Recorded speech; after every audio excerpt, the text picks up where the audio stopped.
And welcome back, everybody, to another episode of the Steel Curtain Podcast. I'm your host, Tommy Jaggi, editor of SteelCurtain.com. And joining me, as always, is Steel Curtain contributor, Shayne Kubas. The Steelers just cut down their roster, Shayne, to 53 players. Now, we're going to talk about some of the notable cuts around the NFL, but that's the big news, obviously, today. Roster cuts. Next week's show, we're obviously going to preview the Steelers versus Falcons game. We're going to do a deep dive into our season predictions as well. But for this week, I want to keep the focus on the roster because even though we've got the initial 53-man roster right now, Shayne, obviously we've seen how this works. The Steelers are obviously subject to a couple of moves down at the bottom of the roster as well. So I want to talk about the players that went to IR, the ones who are eligible to return, the ones who are not. But Shayne, give us your quick overview or your quick thoughts on the 53-man roster. Was there anything that really stood out to you? I mean, really, the biggest thing was the defensive line moves. I don't understand why you keep 8 guys. Now, obviously, that's going to change. I'm not expecting that to remain the same. So I'm not too worried about that element of it. But it is interesting that they kept 8 guys initially. I know I had 6 on mine, so it's definitely way off on that. So that's one thing. But generally speaking, just having 8 defensive linemen for this group feels like at least 1 too many for sure, maybe 2 too many. So I'm sure that's where at least one of the moves are going to come from in the coming days, where they're going to add either maybe a receiver or a true corner or whatever it ends up being. I do expect that to be one of the positions that get cut down a little bit. Outside of that, though, I mean, probably I'd say the biggest surprise in terms of player would maybe be Jalen Elliott in the secondary. Yeah. He just really wasn't on my radar as a guy that I thought was going to make the team. And he's also somebody, though, that you could maybe see being one of those casualties when they start adding players. Yeah, Elliott, I can say for sure, was never on my Steelers 53-man roster prediction. And I think it came at the cost of an unfortunate injury as well. And so the Steelers shut down Ryan Watts for the season. And so I'll give that part away already. That's unfortunate. I didn't realize that. Like when Tomlin defined his injury as a stinger, obviously he went down with a scary looking injury, the closing minutes of the Lions preseason finale there. But it must have been severe enough to shut him down, or at least give the Steelers the reason to shut down this rookie. If there was ever any doubt that he wasn't going to make the roster, if they would have to get a demotion at some point and move to the practice squad. So his season is done. So let's talk about some of these players here that landed on IR. Ryan Watts, season-ending IR. And so the Steelers, the way the rule is now that you can designate 2 players for IR to return before the roster cut down deadline. Those players were Dylan Cook, the offensive tackle, and Jeremiah Moon, the edge rusher. They are IR designated to return, so they've got to spend at least 4 weeks on IR, and they can come off and rejoin the team potentially after that, assuming they're in shape to do so. Ryan Watts, however, and Julius Welschkoff, the German international player, they both went on season-ending IR, which means neither of those players will be eligible to join the team, which is unfortunate. I think both of those guys had pretty solid preseasons. I don't know what they would have attributed in their rookie years outside of special teams. They probably would have had a hard time seeing the field, but they're beginning their career the same way Corey Trice did, essentially. You're not going to play as a rookie. So those are the ones that we know of. Cole Holcomb on PUP, which means he has to miss at least the first 4 weeks of the season before the Steelers and elevate them. And for the IR to return, I think that's at any point you can open up that window, that practice window, I believe. And if they, I think they still have to be out for 4 weeks still, I think, to start the year. I think it's a minimum of 4 weeks, but I don't think they have to come back right at that 4 week mark. No, it's open to the team. Yeah. Then it opens up a practice window. And if they're able to play in that practice, once the practice window is opened up, then they'll rejoin the team. If they can't, then they go on IR for the season. So so it's that. We've seen that happen before as well. All right. So Shayne, let's just get right to it. Let's jump into this 53-man roster. This is the initial roster. This is who is on the team. We're going to talk about the guys that made it and those who just narrowly missed the cuts. We'll give our thoughts, obviously, on did the Steelers make the right choices here? I think in most circumstances, this year they did. There wasn't anything like flagrant that I thought they did with the roster. But let's take this position by position. We'll go Madden style here, right across the board, and let's talk about the quarterback position. You and I both got this right pretty easily on our roster predictions, as did a lot of people. We knew the Steelers were keeping 3 quarterbacks. They always do. They like to have that emergency third quarterback just in case. And with the way the rule worked this year, you have to have that quarterback on your roster and not your practice squad in order for them to enter the game. Even if they're not an active player, they have to be at least on your roster. Yeah, they can still be inactive like it was last year, where they don't have to be active on game day, but they do need to still be on the 53. For sure. And so in the event, a rare occasion that you get an injury to Russell Wilson and Justin Fields, Kyle Allen can step into the game at that point. If he was on the practice squad, he would not be able to. And so Allen makes the quarterback, makes the roster as the third quarterback. So Russell Wilson, Justin Fields, Kyle Allen, those are your three. There was never any doubt. That means that John Rice Plumlee, the rookie, misses the mark. I thought he did some good things this summer, showed off his versatility. Obviously, he returned a couple kicks. But there was never much question that he was going to beat out Allen for that third spot. Yeah, and honestly, with the quarterbacks, again, there was no surprise that was going to happen here. The only thing I could have seen is maybe if they wanted to grab a different third quarterback off scrap heap type of situation where maybe they didn't like Allen enough, or like if someone else pops open, maybe they would get him. But outside of that, I mean, this is kind of what we expected. I'm not surprised by this at all. This is, again, what we both projected. So. Yeah, and I've got a few names on the radar that we're going to do in our next segment here, Shane. And I'll ask you if that's worth making a swap for that QB3 spot. Okay. Allen started off the training camp pretty strong, but he didn't do anything to like overwhelm you. Say, yeah, this is our QB3. It's not. I don't even think it was like to the Mason Rudolph level where Rudolph at least got you talking like, is this an option that the Steelers could deploy at some point? And they did, and he was as good as anything else they had last year.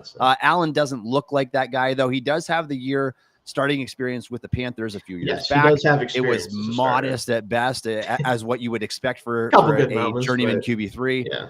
But he's got the experience at least, and I think the Steelers like that about him. Let's move on to running back, Shane. You and I both projected there would be three that make the team. There were three that made the team, and they were the three that we thought they were. Exactly. And I think everybody could get these ones right as well. Najee Harris, Jaylen Warren, in Cordero Patterson. You have the legendary kick returner joining your roster, this team, Arthur Smith protege here, and Patterson will be that third running back. And I got to say, he looked pretty explosive in that preseason finale, 31-yard touchdown scamper. He did not, even with making a jump cut there, did not let defenders catch him from behind. He still got some speed and burst to his game. Yeah, him making the roster as the third guy again, we expected that to be the case, even though he definitely has lost at least a half step from, I think, his prime days, of course. But you could lose a half step as Cordero Patterson and still be pretty fast, really. I think he's still going to be a valuable special teamer, specifically as a kick returner, obviously. And I think also as a third running back. This year, they might actually give carries to the third running back. You know, obviously, famously, last year, nobody touched the football that played running back except Jaylen Warren and Najee Harris. And as much as that's nice to have that health there, it's also nice to have three players that you want to hand the ball off to. So we'll see if he gets many touches on offense, but I think they're at least going to use him in some creative ways occasionally. Yeah, it's so bizarre. Like I'd like to go back and look, like, when's the last time an NFL team has only had two running backs touch the ball for an entire season? I don't know. A 17-game season, no less. And it was just Najee and Jaylen Warren. Now, Steelers, they gave some jet sweeps, some receivers touched the ball, but only two running backs carried the ball. True running backs, yeah.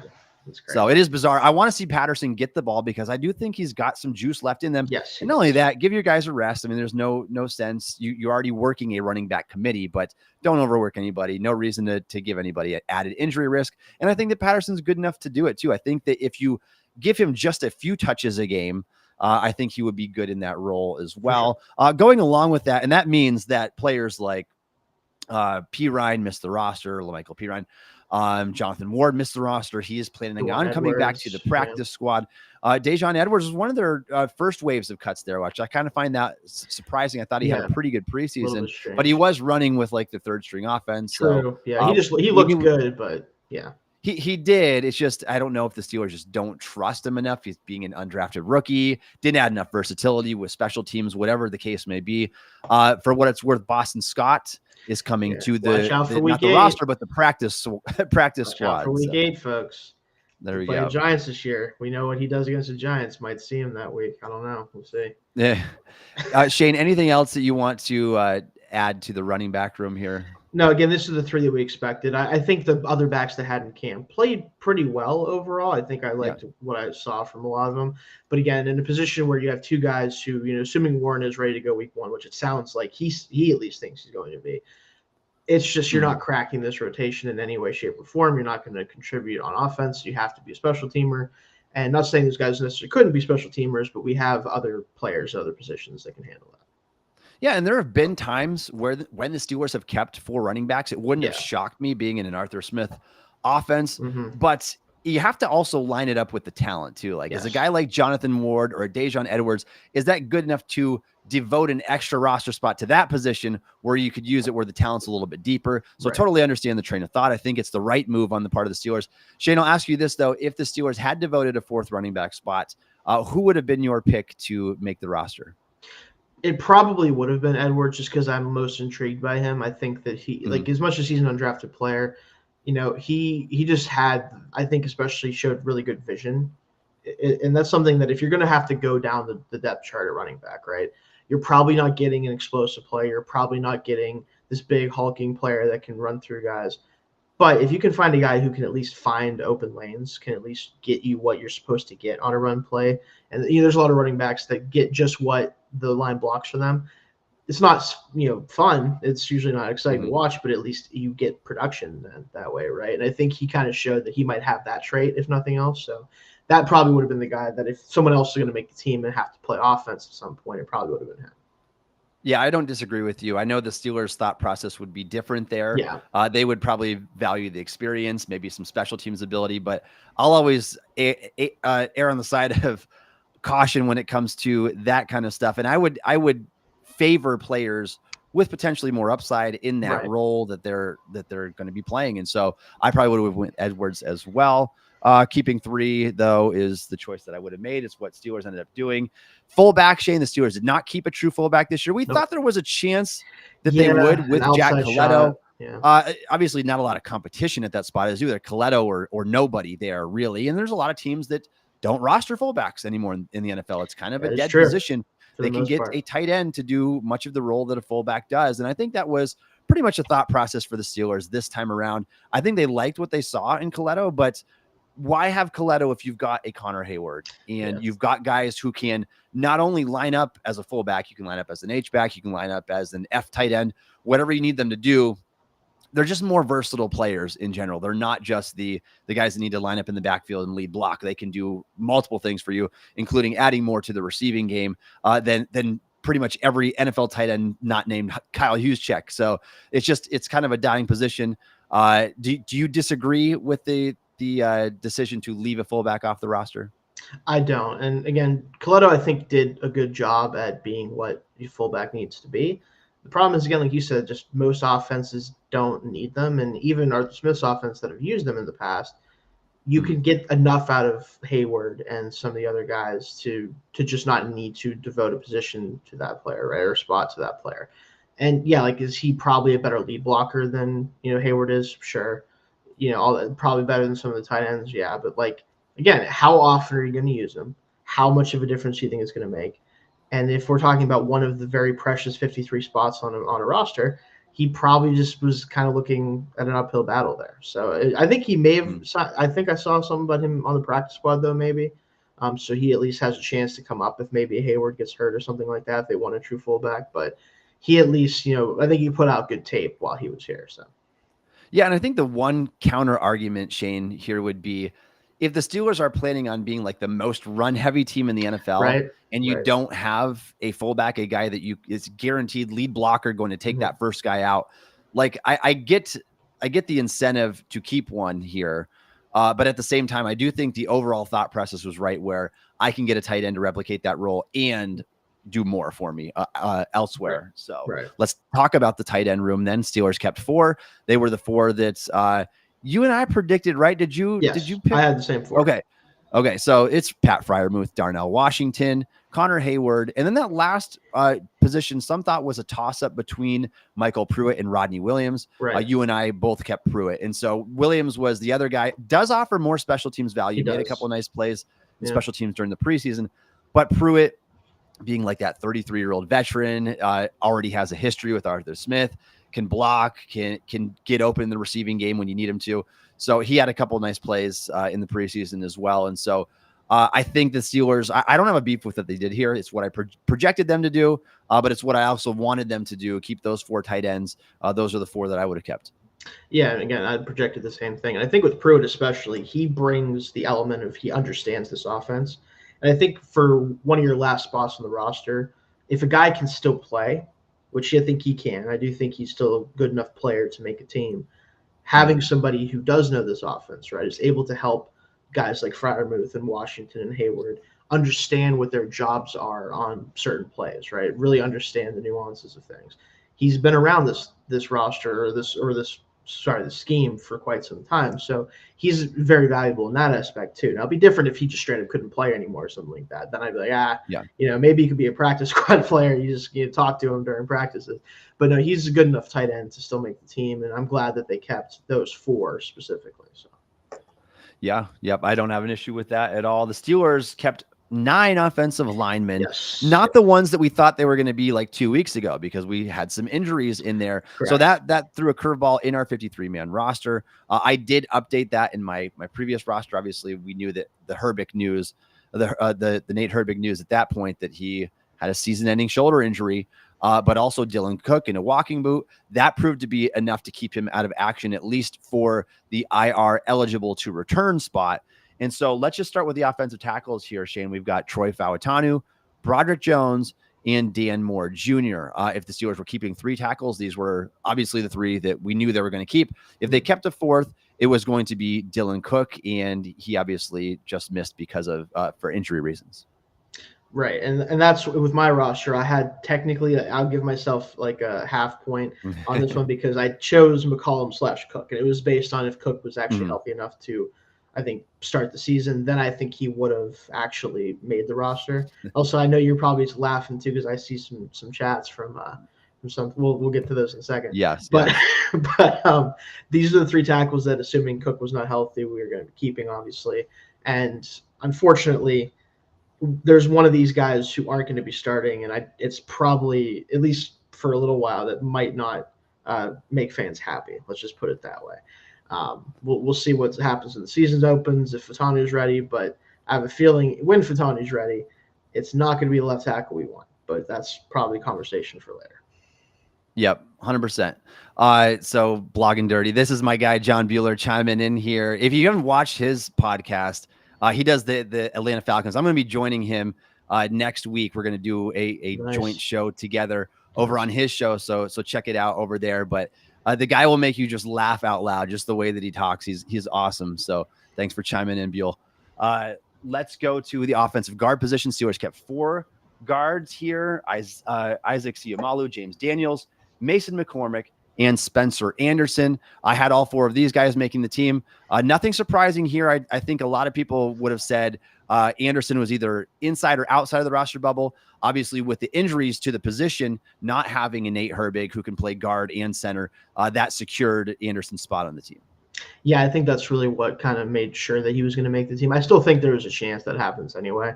But especially with Herbig out, like, you had to have somebody who has that positional flexibility, which Anderson does have. I know he hasn't played much center in a long time, but I know he's at least physically capable of it. And by the way, not that we were expecting anything else, but I just saw that Russell Wilson is officially the starting quarterback for the Steelers. So anybody who was wondering about that can put that to rest. But if you watched our show on Monday, you already knew that. I just want to throw that out there while we're talking about this. But no, I think Anderson did really well in camp. I think he played well in preseason as well. So I think he deserves this opportunity. I agree with that. And Shayne, the Russell Wilson thing, it was such a telltale sign. Yeah, like, I mean, you're pulling him after one series in the preseason finale after seeing a pretty bad game in his only action before that. Like, you were confident enough that's going to be your guy. We knew it was. He was the unofficial starter already to me at that point, and there was never any doubt. So Steelers came out and declared that, at least. All right, 2 centers make the roster, not the 2 that we initially anticipated. It's going to be Zach Frazier and Ryan McCollum. I think that if McCollum has to come into the game, Shayne, it's like is there a better option out there for a backup center? I think that I was impressed with what I saw with Frazier in the preseason, but McCollum's kind of been around for a while. He's never really been that impressive. Is that a position where you would maybe look in the waiver wire and say, all right, is there something we can do better here in the event that we have to get down to our third string center? I think ideally, yes, but also even now, like I know he hasn't done it a lot. I know he didn't do it too much in camp either, but I'd probably throw Mason McCormick out there before I throw McCollum out there. Like it's just because I believe in McCormick's talent, and I think that he will gut his way through it if he needs to. Whereas with McCollum, I just don't think there's really a whole lot there as a starting caliber player. So I think that technically, if you're willing to throw McCormick out there, I think they'd be okay. But if you're not, then I do certainly think that it's worth at least exploring those options, although I don't think they're really going to, in my opinion. Yeah. I think that they're probably likely to stick with what they have right here. For now, and they probably like the versatility of a guy like Spencer Anderson and maybe even Mason McCormick as well. Both of those two, yeah. That if McCollum struggles, then maybe you can experiment. I think you could ask either Hopefully, one of them to play if you had to, yeah. Yeah, and let's just hope that Frazier stays healthy and we don't have to see a situation like that. It's funny how fast your quality depth on the offensive line can turn around. It doesn't take much. Like that. It doesn't take much. Yeah.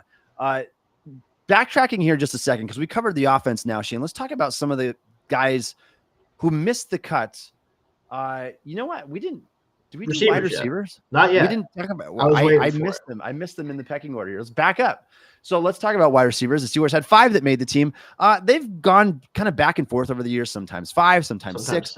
Yeah. That is a position where they'll oftentimes devote that extra resource if they feel like the talent is good enough there. Obviously, everybody's complaining about the receiver position outside of George Pickens. We don't know what we have.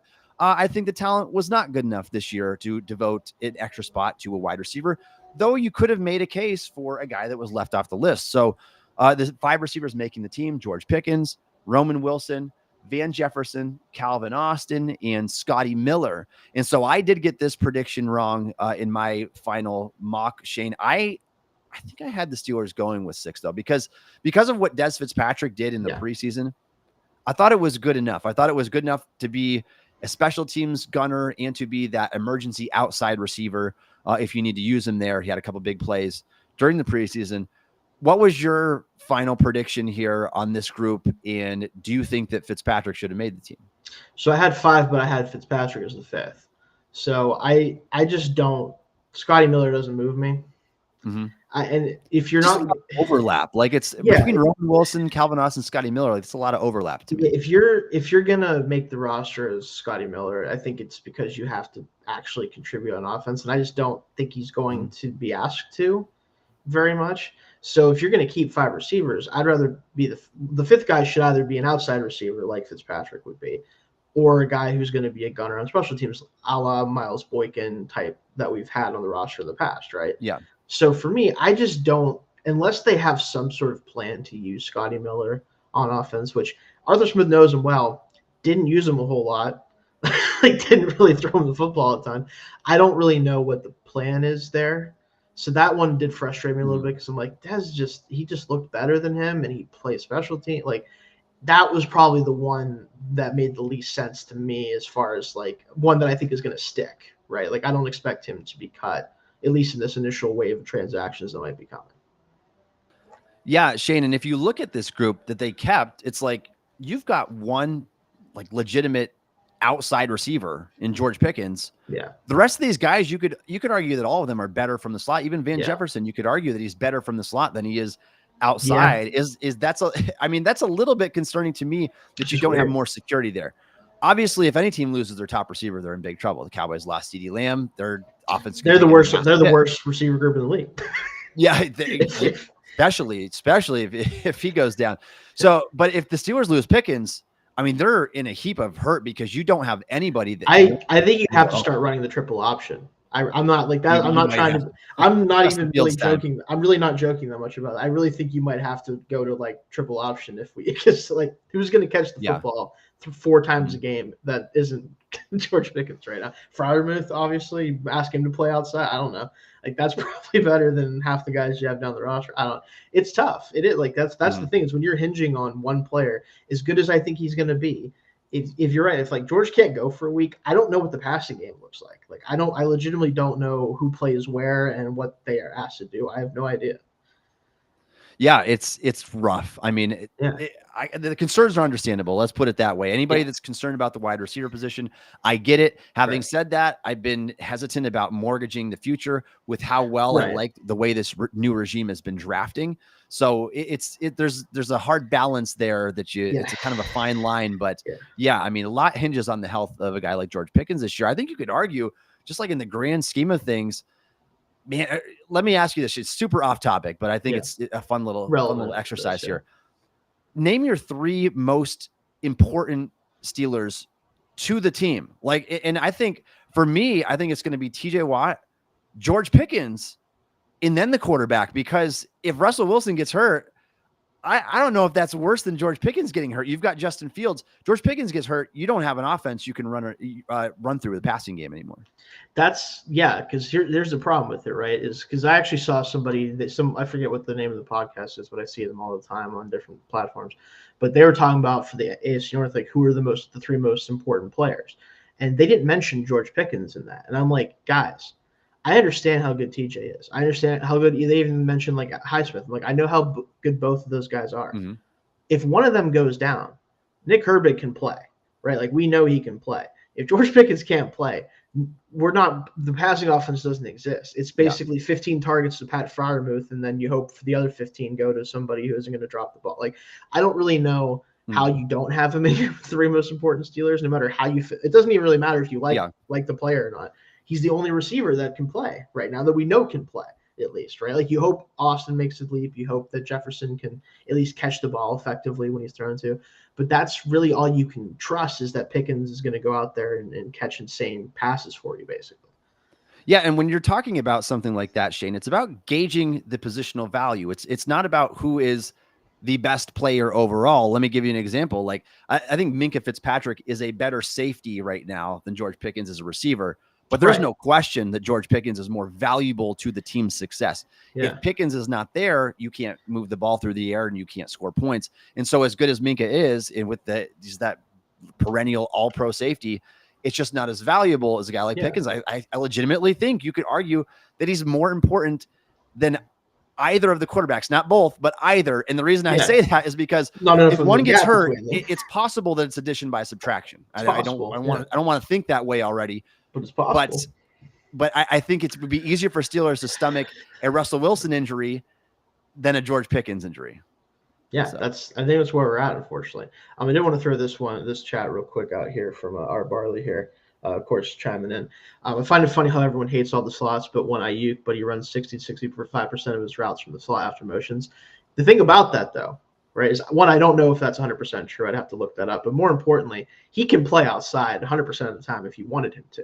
Right, like just because he's used that way doesn't necessarily mean you have to use him that way, right? Like CeeDee Lamb runs most of his routes from the slot. It's just because it's more effective for him, because it's impossible to stay with a guy like that from the slot, right?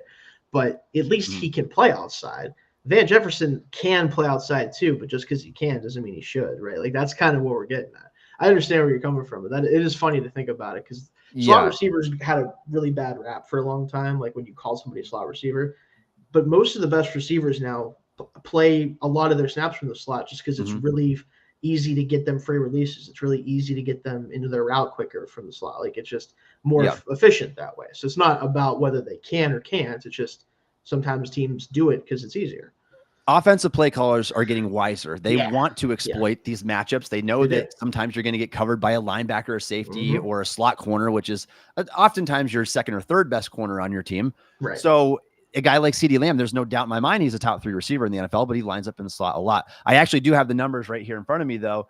Ayuk had 184 snaps from the slot and 804 out wide. So he's still 7 times more snaps roughly on the outside than he does from the slot. Yes, there's motion. Yes, you look for ways to get your guys open, but Ayuk can do it all. He is a well-rounded receiver. I've been saying for a while, I do think that Ayuk is the 7th to 10th best receiver in the league. Like that's higher than most people would probably have him. But I think that because he's been so efficient, that's pre-motion. Yeah, that's fine. But it's still hard to argue with like 13 yards of target. Like I know he's in a great scheme for him. He's with Kyle Shanahan. He's in a great offense, but The guy just catches everything. He can run after the catch. He can run routes. He's got an incredible route tree, whether it's from the slot or from the outside. Having said all of that, I've been very adamant that I would not sacrifice like a second round pick plus personally, because I don't think the Steelers are in that Super Bowl window yet. As good as I think Ayuk is, I just think there's a time and a place to really pounce and make that like Super Bowl contention move. I wouldn't make that move without having a quarterback in place. So that's me personally. I do think that Ayuk is very good though. I think it would probably swing a game in Pittsburgh's favor if they had him and Pickens rather than him and Jefferson. Like that's a big difference to me for sure. Anything else that you want to get on those lines, Shayne? Anybody else that you want to talk about in terms of players that just narrowly missed the roster on offense? No, I mean, again, this was not really surprising. The only one to me that it wasn't even a surprise, it was just more of a disappointment, was Fitzpatrick missing it. But Yep. Okay. Let's move over to the defensive side of the ball then. And let's talk about something that I know surprised you, Shayne. It surprised me a little bit too. The Steelers keeping 8 interior defensive linemen. That might be a first. I'd have to go back and look at the archives here. I know that our lads has that. They normally keep 7, sometimes 6 interior defenders, and they kept 8 this year, which both of us got this at least one name wrong on this list. Yeah. I predicted 7. They got all 6. 7 that I said, but they included a guy that I did not think would make it. So let's take a look. Cam Hayward, Keanu Benton, Larry Ogunjobi. Those 3 were locks, never in any doubt. DeMarvin Leal, great summer. I wasn't surprised that he made the team. No. Montravius Adams, they gave a contract to. Same with Dean Lowry. Isaiah Loudermilk made the team. That was the one who, to me, was on the bubble because I think he's just been so-so. I know you feel the kind of the same way about him as well. So he made it, and so did Logan Lee, the 6th-round rookie out of Iowa, which we didn't see a lot from Lee this summer. No. And I thought that Lee was destined to start his NFL career on the practice squad. It just seemed like that was the way it was going, based on when he would play in the preseason, everything throughout training camp. It looked like he was practice squad bound. He still could find himself there if the Steelers make another move. They've got a lot of depth on the interior defensive line now. And so if they need to cut somewhere to add a player from free agency, they could. He's a guy that we might have to look to, either him or Loudermilk, that we can say, yeah, your spot is not safe yet, even though you made the initial 53-man roster. Would you have made this choice? I'm for like keeping young players. Like if you can keep that 4-year rookie contract, you can keep him on the roster. I'm all for all that. But would you have kept Logan Lee on the roster? I think to start the year, no. And I think it ultimately is going to end up going that way, where I think he's going to become a practice squad player once the season starts and once the roster's fully set, because we're going to see moves come in, right? I haven't seen any yet that affect the 53, at least. I did see we signed Brandon Johnson, I believe, of the Broncos receiver to the practice squad, which I kind of like him, so that's fine with me. But again, until we see actual 53-man roster moves happen and change, I think we'll keep these 8. But I assume that Lee would be the first of this group cut, just because you can put him on the practice squad, and he's not going to probably play for you this year anyway. Although I'd be fine with it being Loudermilk, just because, again, I don't think he's going to be an NFL player much longer. So it's kind of either or in that situation. But I do expect one of those 2 to not be on the 53 for week 1. Let me put it that way. Yeah, I would expect that as well, because it just seems like overkill. Can you get all these guys on the field? Obviously, you're lacking somewhere else, like special teams value, coverage units. Yeah, I know you can do more now with the new kickoff rules, and they experimented with Loudermilk on there. He went down the field in preseason on kickoff coverage, because you're only lining up 5 yards across. You don't. Yeah, it's much different field anymore. Skill set. So maybe there's plan to use a Logan Lee in that area if he sticks around. But I do think that it does seem 8 seems like overkill. Sure, maybe they're trying to hold on to him for now and stash. Like everybody thinks their picks are always the best, and and everybody's they're out to get your guys. There are guys who would get poached if you let them go. Yeah. Like I think like for sure, like a guy like Corey Trice should get poached if you let him go, but I'm not so sure a Logan Lee would get poached. I know a lot of people like pre-draft didn't really have even a draftable grade on him. There were some that had him as a priority free agent. So, and I don't know if he showed enough during training camp and preseason to show that, this is a guy that if you let him go, somebody else is going to go and claim him off of waivers or whatever. And so it is interesting. That's an interesting decision. But I agree with you, Shayne. I would be very surprised if all 8 of these guys are on the roster when the season kicks off against the Falcons next week. I think either Loudermilk or Lee ends up getting the axe there. Yeah, and I wanted to, since we're talking about the defensive line, I know that he mentioned it earlier here, but another comment here from our Barley 18. Seriously, can we talk lack of a real nose tackle and needing to stay in 2 to 3 man fronts? And maybe that's why the middle linebacker is a struggle. Yes, they upgraded, but still need to keep them clean. So he mentioned earlier the name Siaki Ika, which was a cut from the Browns, someone that the Steelers were. I think they showed some amount of interest in during the pre-draft process when he came out. Problem with that is, one, it is hard to find a true like two gapping nose tackle that's just out there, especially with the way a lot of modern defenses run, especially the ones that run a lot of quarters. They need those players to kind of help keep the run in check when you're not having a lot of guys at the front of the line.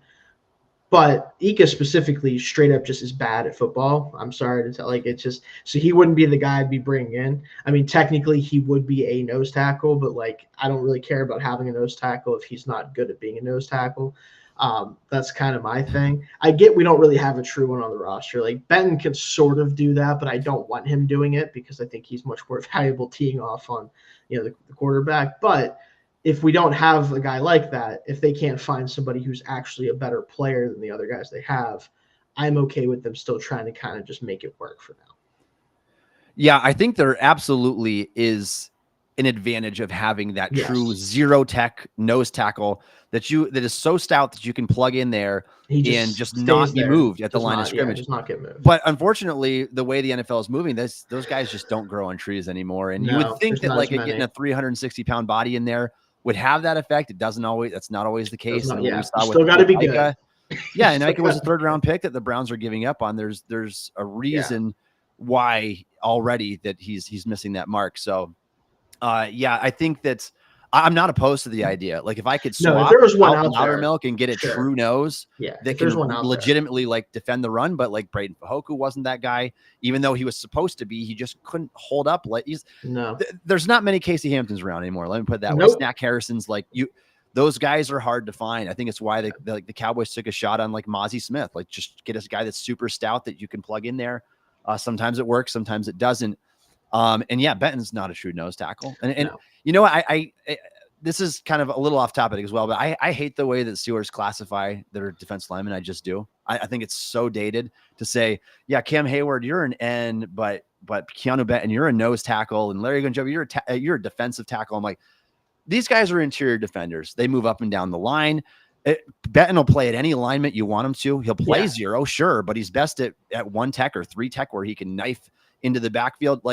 Pigeonholing them and saying, you are a nose tackle and you are a defensive end. We got to get past that language. Nose tackle on the roster for the entire time. That is not a nose tackle, guys. No, I'm sorry. He's not. He's not at all. So it's, again, we can have that conversation another time, but I get kind of annoyed with the fact that the Steelers coaches themselves and their own personal website, they use that very dated language when guys wear so many hats, they play so many different roles. You move them all up and down the line. I don't like it. And base defense is not even your base defense anymore. You play sub package more than base. So So just a sidebar there. Let's move on, Shayne. Let's talk about. There was nobody else in that discussion, right? Nobody besides Logan Lee that we even thought would make it there. Now, edge rusher though, there absolutely was, and Steelers did again. Just like it was weird to keep 8 interior defenders. It's even more bizarre to just keep 3 edge rushers, and I can't imagine this will be the case. Now, the one thing. Now, obviously those 3 were T.J. Watt, Alex Highsmith, and Nick Herbig. Nick Herbig, my winner of the preseason, just awesome. Your guy, Shayne, Wisconsin, coming right from Wisconsin. Herbig was awesome, and I think that he's going to be a really good situational pass rusher. He should be a guy that's rotating and often keeping Watt and Highsmith fresh. But when it comes to that 4th spot, the Steelers always keep 4. I argue that they should keep 5, Shayne. Edge rusher is such a valuable position. I would keep as many as 5. Now, obviously, that depends on the personnel, the talent you have at hand, but you got to keep at least 4. Now, what I'm thinking is either they're planning on Moon coming back here fairly soon and maybe being that guy. They're going to get somebody in free agency that was cut, or maybe they think DeMarvin Leal is going to be an edge for them. I know that they tried to bulk him up and make him an interior guy. I heard, I can't remember who said, maybe Nick Farbaugh, he was back down to like 275 pounds. So he's like a big, like base edge size at this point. I mean, so I don't know what's best for him. I don't know what's best for his career path. I thought at one point it was going to be get the guy bigger, let him be a penetrating 3-tech where he can take the fastest route to the quarterback. Just go in the middle of the offensive line and get there that way. When you run a 5-second 40, it's hard for me to picture you as an edge player. I can't, and especially when Steelers, they like the outside linebacker label. He's actually dropped a few times, and that's not wise, I don't think, to have a guy that big doing that. What do you make of this whole situation? Are they adding another guy, or do they think that Leal is going to fill that role? I really worry that they think that they can get away with the 3 and then the half interior, half pass. Like again, Leal has had a great summer. I'm not taking anything away from him. I think he's been really good. But he's not an outside linebacker edge. I'm sorry.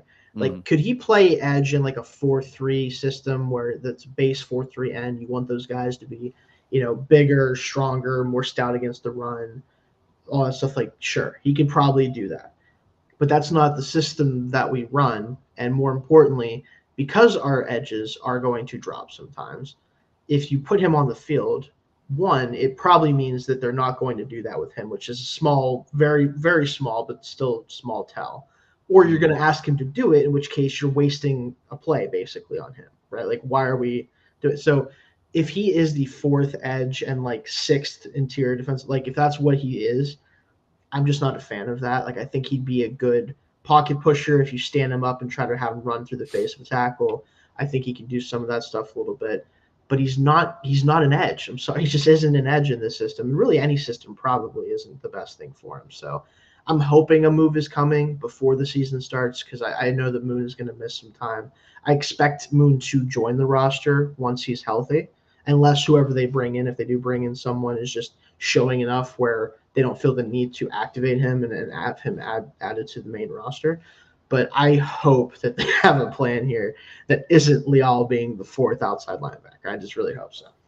Yeah, Shayne, I'm super curious to see what his role is going to look like. Obviously, he was a healthy scratch down the stretch for the Steelers last year. But last year also, they tried to bulk him up and have him play. I think the problem is they get these transition players. You get, I mean, it's worked for them in the past with guys like Hayward and Tuitt. Right. They were kind of that Leal didn't have that frame. Thing, yeah. Well, and Leal was kind of a tweener in a bad way. Like he didn't have that type of height and length and strength to his game. His was more predicated off of his quickness and bend. He had play strength, rusher. I think, to get up to 300 and play well there.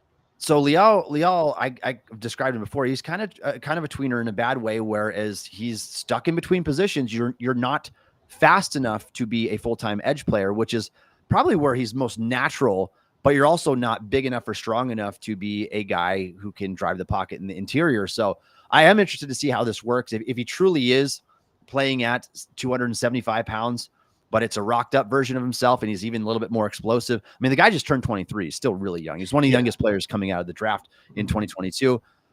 So maybe the most explosive version of himself would be just enough to play like early down work as an edge player and then maybe kick inside in pass rush situations, maybe something like that. A combination of the two would end up working out for the Steelers, but interested to see.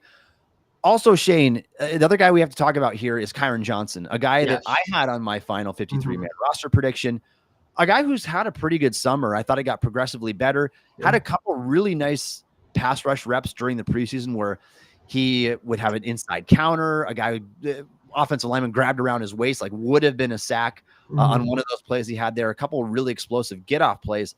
He's got speed, burst, quickness, but I think he's like 26 years old and doesn't really have any NFL experience. And he's undersized. I think 6'2" and 235. I think he's listed at 6 foot even in 235. He's 6 foot.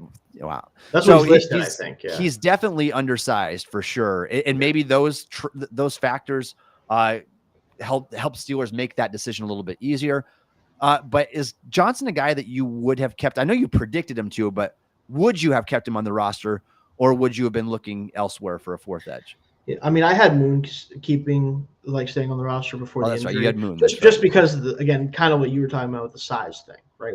I thought they might like another body type at edge other than Johnson because they already have Herbig as like the undersized kind of guy, right? So that was my thinking. But ultimately, when you factor in the Moon got hurt, yes, I would have kept Johnson on the 53 to start through, just because again, I'm confident that he could go in and at least get a little bit of a pass rush, right? Where with Leal, like I think he can rush the passer, just probably not from the edge position, right? So it's like, again, if a move doesn't come before week 1, if we walk into the Falcons game and we have 3 actual edge rushers, like it's just gonna feel like, all right, I guess TJ, hey, you go play 80 snaps again, man. I don't know what to tell you. Like it's just I don't want that for him, and I don't want it for anyone, but that feels like what's coming. So you can see why the position is drafted so high. Yep. A lot of teams keep so many of them, sometimes 5 or 6 edge players because they're so important. Like you can make the case that outside of quarterback and maybe wide receiver and offensive tackle, like edge is right there. And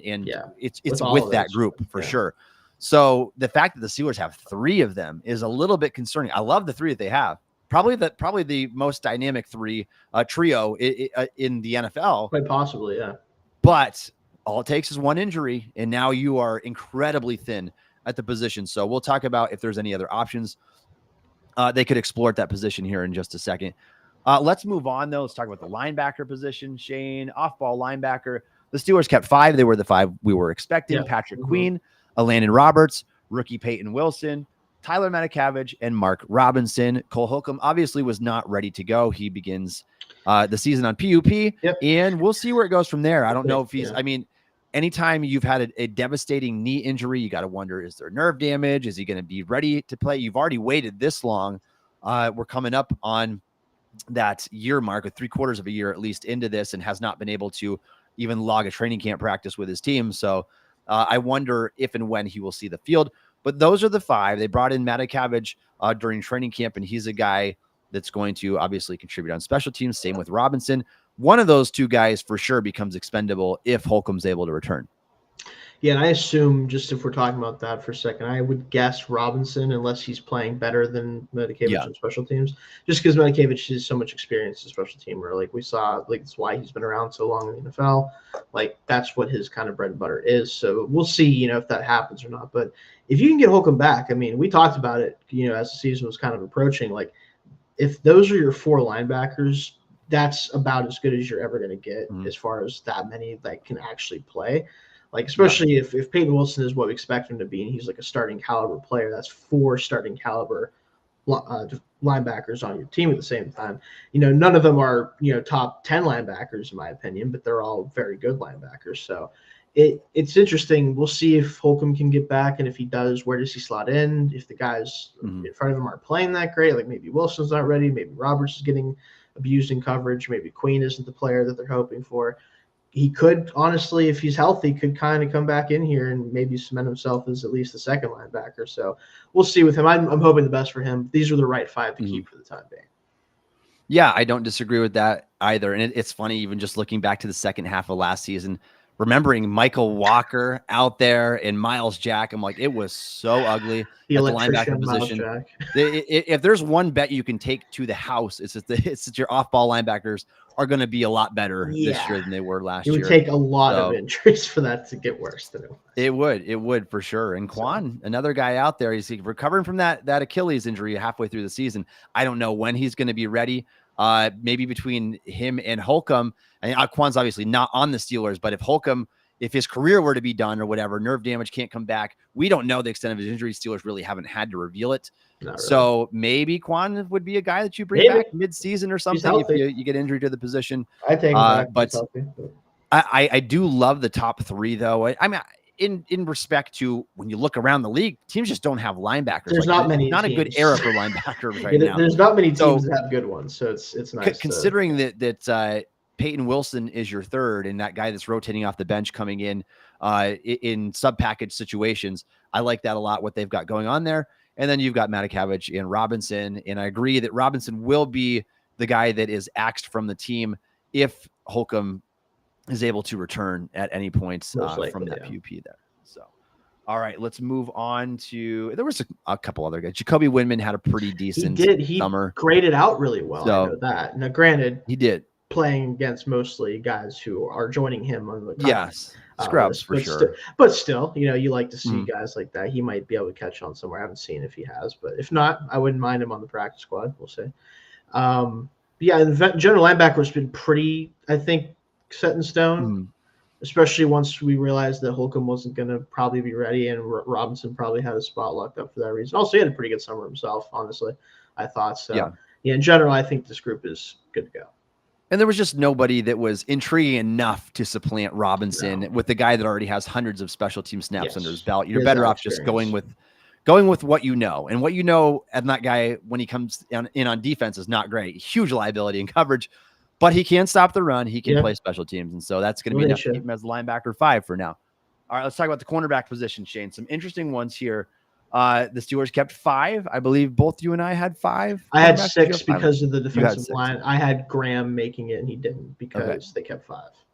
Gotcha. All right, so we have Joey Porter Jr., Dante Jackson, Corey Trice, Beanie Bishop, and Darius Rush. These are the 5 that I had, Shayne, and I'm pleased with them. I think the Steelers made the right decision here. I think that it's an easy move to opt for the guy who maybe fits more of a slot role, a Thomas Graham, a Grayland Arnold type, who obviously got injured, and take that guy over a guy like a Darius Rush. Now, I'm not saying that Rush is ever going to be anything, but 6'3" corners who run 4.36 with 34-inch arms do not grow on trees. And if I can get that guy to be if you're the Steelers, they might. But the Steelers, you seek them out. You're like a magnet for those guys. Yeah, you might find a couple of them, but I like that you're finally starting to value some guys with traits at the position. And the Steelers cornerbacks, we know this has not been their forte. Yeah, like they're forever, not. They've like not our been lifetimes. super trait based. No, they have not been, and they've had a lot of guys that are undersized, a lot of guys with very, very average traits.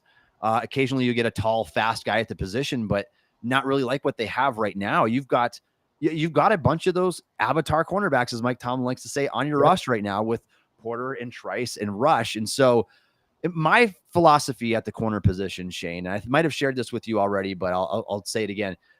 I want to throw as many darts as I can at the type of corner that I want. If the Steelers are really looking to get big, long, speedy press man cornerbacks, if you throw enough darts at those guys, one of them's going to stick eventually. And it might not be Corey Trice. It might not be Darius Rush. It might not be a guy that's on the roster yet, but you keep doing it enough, you'll find a guy that's going to stick opposite of him.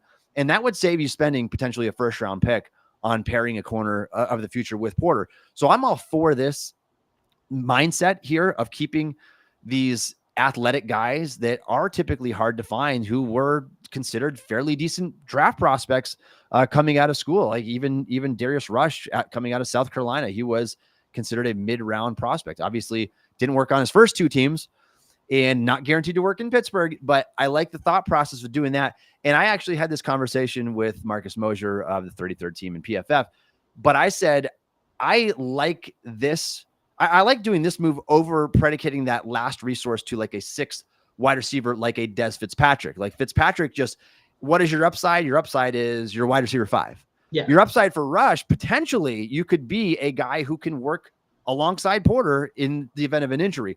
That to me is more intriguing than keeping that. I know that Rush was so-so. He didn't have a great preseason or training camp, but I'll bet on the traits every day. I'll call me a sucker for that, if you will. But those are the 5 that I wanted, and those are the 5 that I predicted, and those are the 5 that we actually got. What about you? Yeah, the only difference I had again was that I had Graham making the roster because I thought they'd keep 6 to start the year, just because of the lack of like true slot options. I felt like Graham can play the slot if Bishop disappoints or just needs a breather or whatever. And obviously you can stick, Trice in the slot as like a big slot. You could try to do it with Rush too. Like I'm not saying those guys can't play the slot, but having a guy that has true inside out versatility, which is what I think Graham had, I think made sense. I thought he played pretty well in preseason too, generally. So it will see what happens with that. I think that again, it's going to be receiver or corner that I think gets an addition from the defensive line group whenever there's a cut there. That and also edge, hopefully, we'll see. But in general, I think that those 5, like if I'm only keeping 5, those would have been the 5. So I'm happy with that.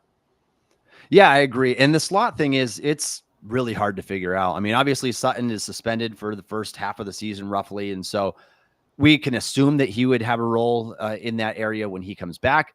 Other than that, you're putting a lot of faith in Beanie Bishop. Unless you're using a collection, you might use a committee here. You might play Deshaun Elliott out there a little bit. DeMonte KZ can play. He's played a lot of snaps in the slot over his career. So maybe that's an option for you as well. Hey, Shayne, I got an idea. Why not just try to jam the stuffing out of slot receivers with athletic, long guys that can play in that role? I wonder how that would go. Like, they might not have the same quickness, but if it takes them 2 seconds to get off the line, then maybe you have something going for you. You'd be the first to hop on that trend right there. I just feel like with slot corner, it used to be same thing with slot receiver. If you like 10 years ago, right? And I know, like, I'm not that old, but still 10 years ago, right? If someone was like, hey, what's a slot receiver? What's a slot corner?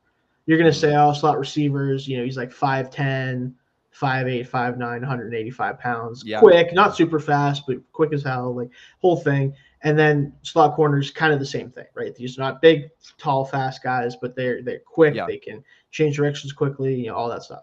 Now it's like, if you told me what a slot receiver, I'm like, CD Lamb's technically a slot receiver. Yeah. Kyle Hamilton's technically a slot corner. Like, it's where he plays most of the snaps.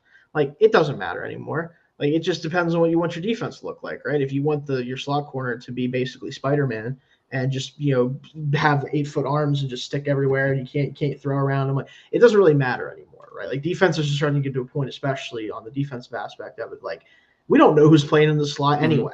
Like, what receiver are we playing this week we could be any of them. We don't know who's playing slots, so you just have to have somebody who can guard everybody, right? Like, that's just how it is now in the NFL. So, and hey, maybe that's a way to counteract that. If you're going to use your best receiver in the slot, maybe I'm going to use a big talented corner in the slot instead. Like, if we were playing the Cowboys, do you want Beanie Bishop guarding CeeDee Lamb? I don't want that happening. No, so. I would want Porter for sure, and it's going to happen too. Like, so I want Porter following him. So I mean, it's not necessarily a size thing, like it always has been in the past. I mean, even not that long ago, you had Mike Hilton at 5'8", 5'9", and he's still a great slot corner, but you don't want him guarding CeeDee Lamb. Right? You don't want him, absolutely not. So no, if offenses are going to get creative, defenses have to get creative too. And I think that's one thing that Terrell Austin lacks, unfortunately, is creativity on the defense. But we'll see what they end up doing there. There's a lot of different directions they can go. I'm not opposed to trying that out. I'm not opposed to trying Corey Trice in the slot. I had like a 96 percentile agility coming out of school. Yeah, he might be fine. 6'3" and 206 pounds. So I would give it a shot. Why not? But they do need some sort of answer there. They're going to have to figure that out pretty early in the season here. All right, Shayne, let's move to the safety position. The Steelers kept 5 here as well. Threw us a big curveball with that last one. And I predicted 5, but I thought it would be Ryan Watts. Ends up going on season-ending IR. So Minka, Deshaun Elliott, DeMonte KZ, Miles Kilbrew, the Pro Bowl special teamer from last year, and Jalen Elliott. So Jalen Elliott, it was on nobody's roster prediction, I'm sure. I imagine not.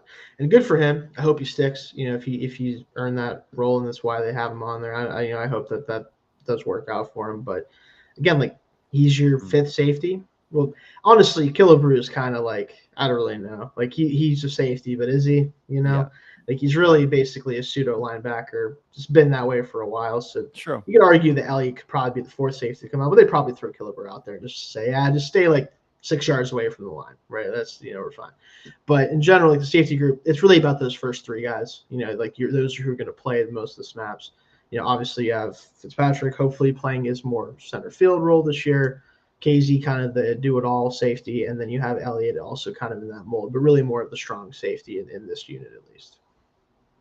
Yeah, if I would have kept 5, obviously Watts would have been my 5th instead of Elliott, assuming that he was healthy. And hopefully it really is just a stinger with him. Hopefully it's not any sort of nerve damage or anything. Major thing, yeah. If he wasn't going to play much, maybe they felt like, let's just stash him. It was a reason, and you can do that. It's a reason to shut down a player and say, hey, we're going to keep you technically, and that way we don't have to demote you and put you. Yes. So that's possible as well. The Killebrew thing is interesting because which game did he have the pick? Was it the Bills or the Lions preseason game?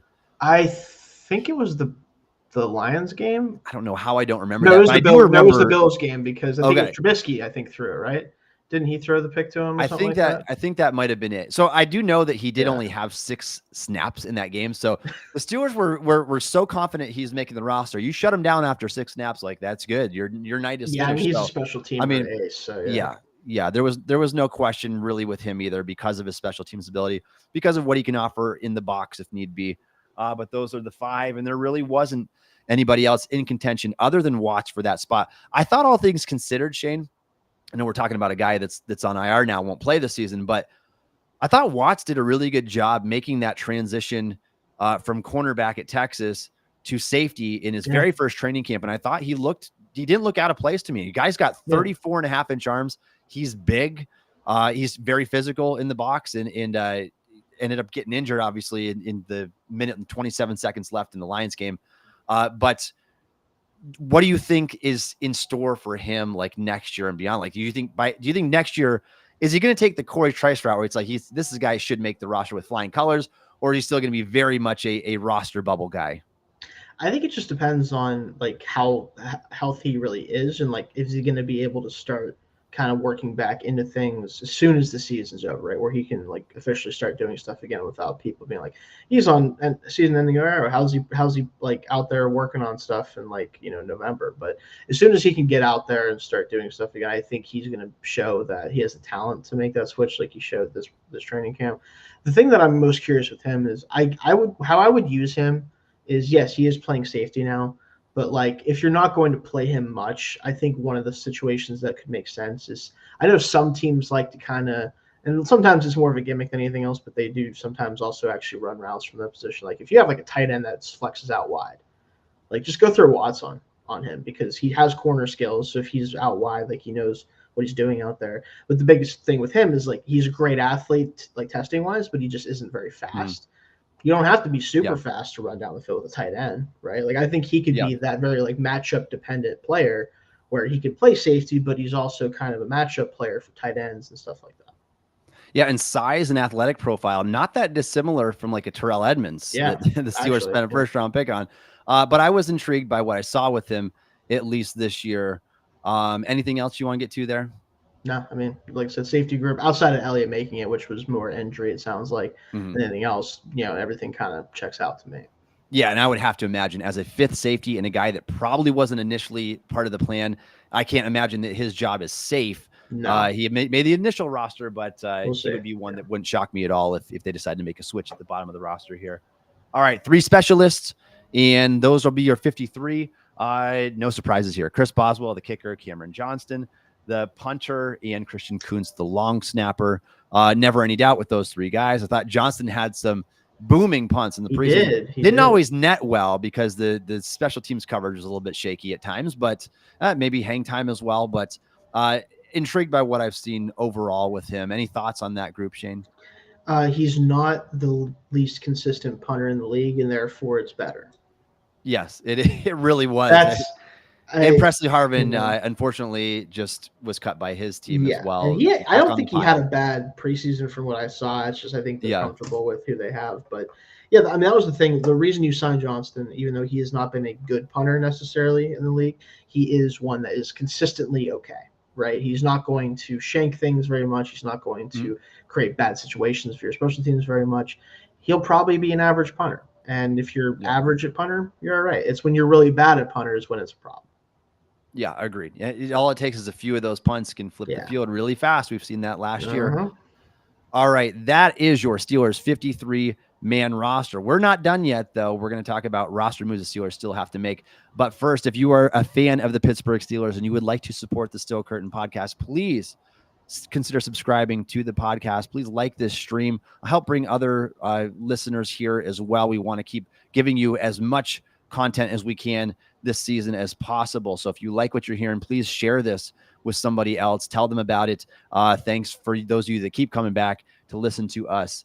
And if you have any questions for us, drop them in the chat here, like our friend R. Barley has been doing. Yes. We'd love to get to those for you as well. So Shayne, let's talk about roster moves the Steelers still need to make before the season. Yes, they have an initial 53, but so does every other team. That doesn't prevent them from making additional moves now. So if you were the Steelers, what moves come next? We highlighted a couple of these positions. They're thin at edge. You're deep at defensive line.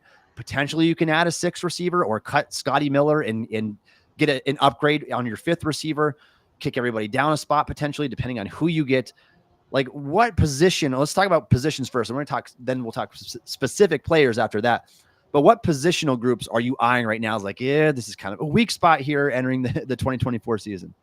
I think in order, you're looking at receiver, right? Because again, we still don't really have anybody outside of Pickens that has been a reliable number 2 or even number 3 on the roster, right? And you're probably not getting somebody who's reliable number 2 or number 3 necessarily at this point, but you have guys who at least have shown that before. I'm thinking of guys, we'll talk about it, like I said, when we get to there, but there's a couple guys I think fit that mold that might be available. Corner is still something where I'd like to have another guy that has more of the inside out flexibility until and we will be getting Sutton back. Obviously, at some point, we'll see what he looks like at that point. But until then, I'd like to have that. And then edge is still obviously the big one because you have 3 actual edges on the roster. Regardless of what they think of Leal, I would love to have a 4th actual edge. They don't have it right now, so it's kind of something that you have to stare at until that changes. Yeah, I think that you nail on the head right there. Same positions I would have picked. Edge is critical. I mean, you can't have 3 actual edges. You can't. So, and I do believe that if things stand, I really think Leal is going to get in the mix, probably in some. He would have to be the 4th right now if nothing changes. So yeah, but I would gladly swap a Loudermilk or a Logan Lee to get an actual edge because we've got enough interior defenders. If you get thin there, then you can bring a Logan Lee back up. You can bring a Loudermilk back up. You need another edge on the roster. And a lot of times what they do, Shayne, is that fourth outside linebacker, that 4th edge spot is a guy who can contribute on special teams and a guy who can come into the game in a pinch, at least give you a handful of snaps in a game. And if in the event of an injury, then move up in the pecking order. Last year, obviously, the Steelers had Marcus Golden to pair with Nick Herbin. So you had the veteran. Didn't work out this time. Golden tried it out with the Steelers and decided to retire. So it was again about that time for him. But he was solid when he had to see the field. He was a solid defender.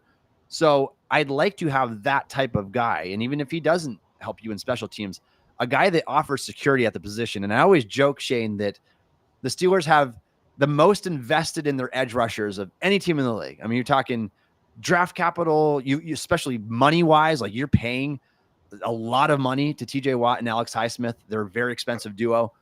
And you don't have an insurance policy, or you've not taken out an insurance policy. It's like buying $1 million house and you don't have insurance on it. And so I would like to, Nick Herbig is that insurance. I love Herbig, but you need more of it. Like you need another guy, because if TJ Watt were to go down, you've got still 2 solid edge rushers, but nobody as a backup, nobody that can relieve those guys at all. And if they were both forced to be full-time roles, well, we even saw it with Highsmith. When Highsmith was forced to be the guy when TJ Watt was down, he couldn't do it. And I love Highsmith. I think he's a really good football player, but you still need that guy to take pressure off of you. And so it just becomes a really scary situation really fast if you don't have depth at one of the 2 or 3 most important positions in the league, in my opinion. And it's really funny you mentioned like the fact that they basically view edge as like this huge thing, but then don't have anything to protect themselves for if something happens to them.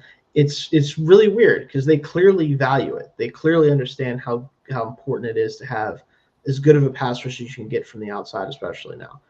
But they're just like, well, we're just going to play those guys 90% of the snaps because we're paying them a lot of money, it feels like. It's like, I get it. Like, can they do it? Sure. Like, they're capable of it. You don't want them to have to do that. Like, TJ Watt for 75% of the snaps is a better TJ Watt than TJ Watt for 90% of the snaps. That's just what it is. Because if you can have somebody like a Herbig or whoever that can come in and give you, 70, 75% of what you get from Watt for those 25% of the snaps he doesn't play, it's better to have him fresh. Like, we've seen how disruptive he is in fourth quarters, despite how many snaps he plays. If he plays like 65, 70% of the snaps the first 3 quarters, and then we get a lead late in the game, and now he's fresh in the fourth quarter, the game's over. Like, it's over half the time anyway, even when he's probably dead tired. But if he's fresh, it's really over. Like, they're not going to be able to do anything about that. So to me, like, not having a really well thought out like edge depth group behind those 2 is still one of the more perplexing things about this team. Yeah, for sure. And so we're talking edge, we're talking slot cornerback, and upgrade at wide receiver. Those are the big 3. I think everywhere else, they're pretty solid, and they've got decent depth on the roster, more depth than we've seen in several years, I think. So let's talk about some of these notable free agents. I know our show is running a little bit long today. Thank you for sticking with us if you're still here with us. let's just talk about some of these notable roster cuts around the league. I'm going to list some off. We can talk about them briefly, Shayne, and then anybody else you want to add to this list that you think would be a good fit for the Steelers to pursue here. And they'd have to do it pretty quickly and get acclimated so that they can, because obviously anybody you sign, we're going to that 53-man roster. You're going to have to cut somewhere else. So some of the players that have been cut around the league, pair of quarterbacks, Desmond Ridder, which was a guy, it's hard to believe that he was starting last season for the Falcons and now can't make the 53-man roster for the Cardinals. I know you're not the biggest Ridder fan. You've been vocal about that. How about as a QB3? Like, any interest there at all for you, Shayne, as a developmental QB3, or at least a guy that somewhat fits like the athletic profile of what you have, that in the event that the Steelers wanted to replicate the same offense, if both of your quarterbacks went down, is there anything that intrigues you about that? It's a name, at least. I mean, as QB3, it's like fine. Like I don't care. It is funny that you've mentioned that because like I was from the get-go when they decided to start Ridder. I'm like, this is not going to go well. Yeah. And so many Falcons fans like, oh, he's young, he can develop. I'm like, he just doesn't have it. Like sometimes he just doesn't have it. Yep. And with Ridder, it is pretty depressing for him that he was traded for by that team and then they didn't even keep him. I think he's on their practice squad right now, from what I understand. Which going from starting quarterback to practice squad player in less than a calendar year is really tough. That probably tells you what you need to know, honestly. But it's tough, but that quarterback is QB3. Sure, yeah, I wouldn't care. I mean, Allen is probably more likely to win you a game, in my opinion, which is not saying much, but like it's still like I'd be fine with it. I would agree with that. I think that in a pinch, if push came to shove and you had to play, Allen, Arthur Smith won him. I don't know. that's the question there as well. That 2022 quarterback class is just so bad. It's why it stings even worse that you were dead set on taking a quarterback with the 20th overall pick. Was not necessary. It's all of them are bad outside of Purdy. Every last one of them. The sad part is I hate to say it to people, but this is something I've always said. If Purdy was drafted this team, he wouldn't be in the league right now. Yeah, I don't believe that. The situation that you enter the league in matters. It absolutely matters. If you're going to one of the most talented rosters we've ever seen with Kyle Shanahan as your coach, or if you're going to play with Matt Canada in Matt Canada's offense, not Kenny Pickett, obviously, whoever that quarterback ends up being, the situation matters. Let's put it that way for sure. So I agree. Right. I agree. Another quarterback here, Shayne, again, not a big need for us, but Michael Pratt is a guy who he was drafted in the 7th round. A lot of people had a 3rd, 4th round grade on him. The Tulane quarterback, 6'2", 220-ish, decent arm, pretty good traits to work with. Is it enticing enough for you to make that 3rd quarterback switch to say, all right, maybe we'll try to develop him into a long-term QB2 or something? Or would you just stick it out with the veteran Kyle Allen? I would definitely do that for Pratt. I'm surprised that Malik Willis is essentially going to be the backup for Jordan Love now with that. Yeah, and they only kept 2 quarterbacks as well. So that Clifford's was part of the issue. Too, which granted, Clifford, despite having a good preseason last year, someone who's watched a lot of him, not sure how he got drafted still, but that's beside the point. The fact that Willis is the backup and Pratt is not is very interesting to me. I don't know, but I would definitely take a shot at Pratt if he was there. Yeah, I think it's interesting as well. I definitely wouldn't be opposed to the idea of doing that. You're at least you're at least making a forward-thinking move when you're doing it. You're assuming that Allen doesn't have to play or that Pratt wouldn't have to play this year. And if you get in that situation, it's bad news bears anyway, probably for your team. But yeah, definitely something worth considering. A guy that's out there on the free agent market now. Let's talk about some wide receivers here. The big one. This is the one everybody's talking about. Noah Brown. Yes, I think he's been really good. 2022 with Dallas, 2023 with Houston. I think he's been a really solid player. 6'2", 220-ish. Can block. Can track the ball down the field. Those are good traits to have. This is not just a Miles Boykin player that's only going to be like a special teams gunner. I would use him. I think he's more like in Arthur Smith's offense, he'd be like the Mac Hollins, but a better deep threat version of that guy where he can do a lot of things for you. I think he's a pretty solid football player. I wouldn't get super excited about it, but Van Jefferson level at the very least, I think that he could probably beat out Jefferson for snaps there. I think Noah Brown is what people hope Van Jefferson is. Yeah. So that's kind of, like where you could just have Noah Brown right? And not have to worry about whether he's like whether Van Jefferson is Noah Brown. So like he would have been the first thing I try to do is like, yeah, hey, let's get on the phone, let's get this taken care of. Because again, is he a wide receiver 2 in the league? No. Is he a wide receiver 3? Probably. I think you could get away with it being a receiver 3. But on this team, we have a wide receiver 1 and like 4 wide receiver 4s. So like, at that point, are you really gonna are you going to be picky about getting a guy who's like, yeah, he probably shouldn't be a full-time starter, but hey, he could play. We were pretty confident about that. And to be fair to him, like Houston's receiver depth is kind of insane. Like it's not like I think they just like, you're going to have a better chance to play somewhere else, so you go somewhere else. So we'll see what happens with him, but I would certainly love to have him. All right, I got to look this up now. R. Barley's telling us that Siamalu just got hurt at practice. Oh my goodness! So that would be something because we literally what the irony there, just talking about the depth on the O-line getting thin. Well, Mason McCormick, come on down, or probably Spencer. I don't know. Spencer might play there instead, but yeah. Siamalu left practice today with apparent pectoral injury. Oh no, pec injury. Oh no! Well, I think you're looking at McCormick at left guard if he's going to be out for an extensive amount of time. Probably. Let's see here. I've got another. Let's see. Melanie Freelander, Steelers Depot here. If Steelers guard Isaac Siamalu has a pec injury, can miss time. 4 to 6 weeks for a minor injury. It doesn't require surgery. 4 to 6 months if he needs surgery. We saw Cam have a pec injury in the past, and TJ, I think was that what TJ's injury TJ was? TJ did, and he did not have the surgery. Right. His wasn't season ending. Cam's was a while. That's years ago. That's a now. long time ago now. Yeah. But yeah, not good stuff. Not good stuff for probably your best and most consistent offensive lineman. I would say so at this point. Let's hope James Daniels up there too, but yes, Daniels is up there. Well, let's really hope it's the 4 to 6 week injury. Thanks for informing us about that. We did not catch that as we're on this uber long show here with you. Good looking. So, that's going to give us something to talk about next week for sure. Yeah. All right, Shayne, let's do a couple more here, and then we'll kind of sign off for today. Right. Tim Patrick, another wide receiver. I think he's signing with the Lions practice squad. That does not give him immunity to be poached to an actual roster. The thing with Patrick, back-to-back season-ending injuries, hasn't played football since 2021. I do think that when he played in 2020 and 2021 with the Broncos, he was a really solid football player. 6'4", can run routes, good hands, all that kind of stuff. 2 years removed now. Are you worth a roster spot? Are you worth supplanting a Scotty Miller to put him on the roster, or devoting a 6th wide receiver spot and cutting back elsewhere to add Tim Patrick?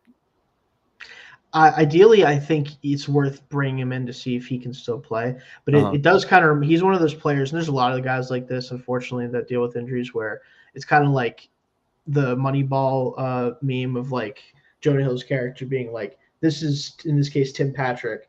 He's really good receiver 3, receiver 4 type, can make contested catches. His defect is that he doesn't play, right? So it's like it's that type of thing. So like you hope that if he's healthy, right, you hope that he can get out on the field and be better than a lot of the depth we have, and he probably would be. But again, we just haven't seen him really play very much in multiple years, and it's just when that happens to players, sometimes you just never get it back, right? And it's not like he's young; he's 31, I think. Like he's not this 28-year-old or 27-year-old who's been dealt a bad hand. Like he is an older player at this point. Yeah, as an older player who has been out for a while, you're on your last legs anyway. I feel for you, man. I've had an ACL tear. I've had an Achilles rupture just last year, kind of followed that same pattern that Tim Patrick did. It's not easy to come back from those things, especially I can't imagine what it'd be like trying to come back on an NFL stage and still be a relevant player, but he was once a relevant player. I agree with you though, Shayne. I'm not convinced that he has anything left, but I would at least give him a look and see, and maybe give him on a tryout basis and see what he's got left. Right. Let's move to the defensive side. Edge rusher Julian Okwara, former 3rd-round pick of the Lions, spent his first 4 seasons there. He's coming down on his 2nd contract. Never like a big sack getter. I think he had 5 sacks in his 2nd season, 2 each of the last 2 years. Pretty big guy, is 6'4", 250, long arms. So kind of in the Jeremiah Moon mold. Is that a guy that you would have any interest in bringing in, that potential 4th edge spot? This one I'll take pretty much anybody, frankly. Like, not trying to sound desperate, but Yeah, I would take him. I mean, famously Yeah. brother of Romeo Aquara, who had a couple big years in the past Mm-hmm. as well. I know of Aquara. I think he's a fine player. I think he's a rosterable player. But again, we don't have a fourth edge on the roster that isn't 275-pound pseudo interior defensive lineman. So, at this point, if it's a guy who's played snaps in the NFL and has not embarrassed himself, I think I'm probably okay with taking it. It's kind of, unfortunately, it's Yeah. kind of the position we're in. So yeah, in that case, I'd say sure. Why not? I get it. Harbarley has a comment. Crazy take, but I think that Scotty is a better receiver than Austin. Yeah, I mean, I think as a pure receiver, I think you could definitely make that case. He's certainly Yeah, more proven in this league. I yeah, like the intrigue of Austin a little bit more just because of the juice that he has, being yeah, the extreme athlete. I want to see if he can be a natural receiver. I'd at least give him that shot, because I yeah. don't think he's drawn I think he's drawn the short straw Yes. with Matt Canada and Kenny Pickett for sure. And he missed his entire rookie season. So Yeah. I would give him, this is the defining season for him. How is his career going to go? Is he going to be a rosterable player? Is he going to be the guy that can contribute? We'll find out. So Yeah. that's my 2 cents on him. All right, Shayne, a couple guys in the secondary here. I'm a sucker for these type of guys. Caleb Farley, former first round pick. If you talk about another avatar cornerback, guy is 6'1", 207 with 33.5-inch arms. He was, you put on the tape, you could see super good athletic traits during his time at Virginia Tech. Also, Virginia Tech guy, Mike Tomlin. It's not the type of corner they need. They need the slot corner. I will admit that. Would you have any interest in a guy that's played 12 games over his last 3 seasons? Yeah. Talk about a guy whose defect is not playing football. Again, with him, I liked him when he was coming out. I thought that the athletic traits are something you can bet on. And I thought his tape was good enough at Virginia Tech to do that. But I mean, you got to play. Like you got to put some tape out there, and the tape he has put out has been nothing special. It's been bad at times. Granted, again, injuries saps you a lot of that stuff. I just don't know where he's at athletically at this point when you have this many injuries. Like, how are you doing? Like, how is your body feeling? Even if you're not hurt, do you feel good? Like, are you out there and you're like, everything feels good, everything's moving good. It's really unfortunate for him, but I also think that he's kind of one of those. I think he's become a what if more than anything else.